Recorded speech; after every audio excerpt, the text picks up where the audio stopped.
Editor Rahul Kanwar. For several months now, the UPA government has maintained that there was nothing wrong with the first-come, first-served policy. That now has been struck down by the Supreme Court. This is a massive dent to the credibility of this government. You're joining us on the center stage face-off, and I want to introduce our guests for the debate this evening. We've got a big panel lined up. Arun Jaitley, leader of the opposition in the Rajya Sabha, is joining us from Lucknow. We've got Rajeev Chandrasekhar, entrepreneur, joining us from Bangalore.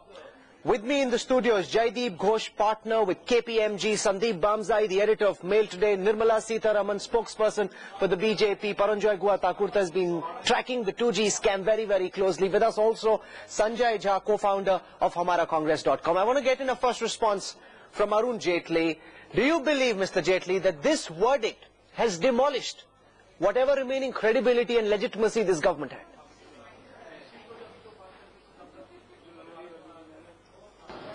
Well, I'm not surprised. It's a verdict which everybody expected. The CAG has said so, the CBI has said so, that this was a fraudulent transaction. It was a transaction which is vitiated by fraud. And the effect of this entire fraud is, which causes loss to the public exchequer, where people are handpicked to be awarded by subverting the procedure, that anything which is vitiated by fraud must go. And therefore these licenses must go. Everybody seemed to be accepting that. The court has done the obvious. But then this government must realize the consequences of what's happening. The credibility of our economic decision making has been smashed. Our credibility is all-time low before the world. People who have invested in India are going to carry horror tales to the rest of the world. Domestic investors will suffer, foreign investors will suffer. And all this has happened because the system has come cracking down on this kind of a fraudulent transaction. As I said, that this government wanted to make India the capital of crony capitalism. And that is something which the system refused to accept. Mr. Jaitley, since the time the verdict has come, we've seen the government say that this is because A. Raja violated the government's guidelines.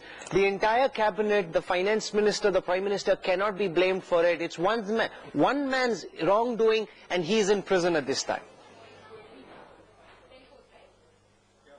Obviously, it's the collective responsibility of the government. This is a decision which, as per the 2003 cabinet decision, the pricing had to be decided between two ministers. Why is only one liable? Secondly, why did the finance minister change his stance? And thirdly, did not the prime minister clear the transaction? So obviously this is a decision which is a collective responsibility. Now you can pass the buck only to an ally and save the rest. But I think the repercussions long-term of this are going to be very huge. You've been demanding, your party has been asking for the resignation of the Home Minister. The government says that so far the courts have said nothing which would imply that Chidambaram was on the take or that he was involved in the 2G scam, and therefore your demand is unwarranted, Mr. Jaitley. I think it's a decision he must himself take. I will reserve my comment till the time that the trial court considers and makes an order in this matter. But I think with a cloud like this, with a sword of Damascus hanging on his head, to move on from day to day with this kind of a suspicion, it is better for him to take a decision himself, whether his position is becoming tenable or is it completely untenable. And I think it's only then that he must consider, if he's cleared, good for him, and if he's not, at least somebody will be held accountable.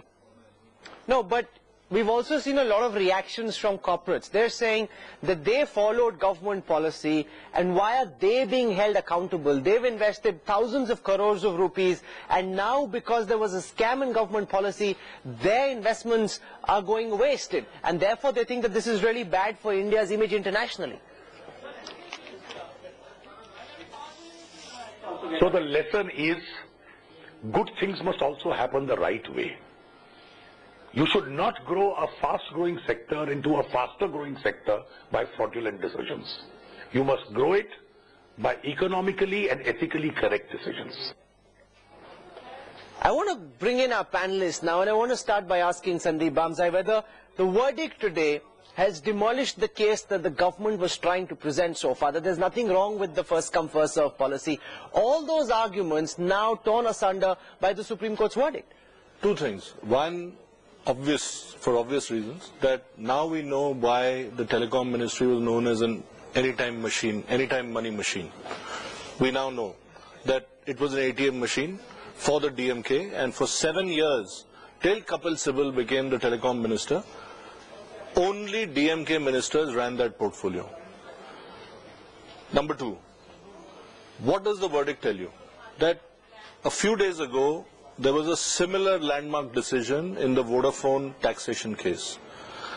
The general impression was that the courts would probably be magnanimous and take a view that this will affect the investment climate in the country. It will affect the business prospects of companies, several of them having operations in India, having invested money in India. Contrary to that popular perception, the court has gone ahead and said clearly that this is arbit, this is unconstitutional, and what is more important, everything that was done that day was mala fide and was illegal, and it has struck down those licenses that were given out. Those licenses were given out on a first come first served basis. The edifice on which that entire thing was architected was October 31 cabinet meeting, because, no, actually the edifice was the 2001 prices, which was 1650 crores, and in 2008 you charged that. Now the opposition and the treasury benches are going hammer and tongs on what? That the October 31st decision, October 31st 2003 cabinet decision is crucial. Why? Because it allows only two people to take a view on spectrum pricing: the telecom minister and the finance minister.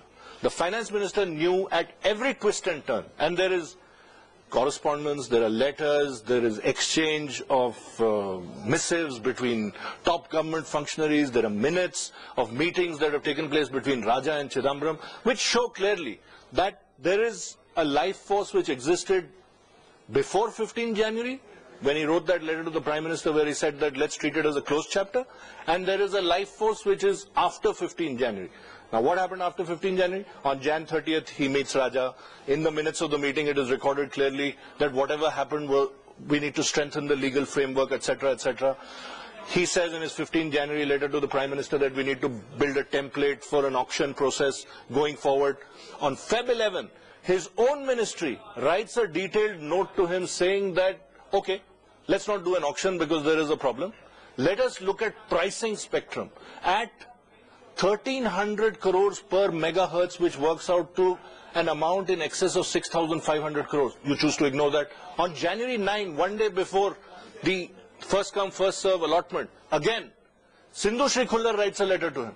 He chooses to ignore all the letters, all the correspondence, and he goes on and allows Raja to do pretty much what he wanted. So is there culpability involved or not? Mr. Rajeev Chandrasekhar, so far the government had presented the zero loss theory which Kapil Sibal so staunchly stood by. Now that the Supreme Court has cancelled these 122 licenses, the Supreme Court has sent a very loud and strong message that that theory is bogus, that there was mala fide intent, that there was a scam, and that's been laid before the entire nation. Yeah, Rahul, I think while there is the discussion of the scam and the larger conspiracy, the Supreme Court decision clearly lays out one very, very specific point, and that's very important to understand, that there is a law called the TRAI Act, and if the Department of Telecom violates that law in its decision making and in its issuance of licenses, the licenses issued as a consequence will be deemed to be illegal.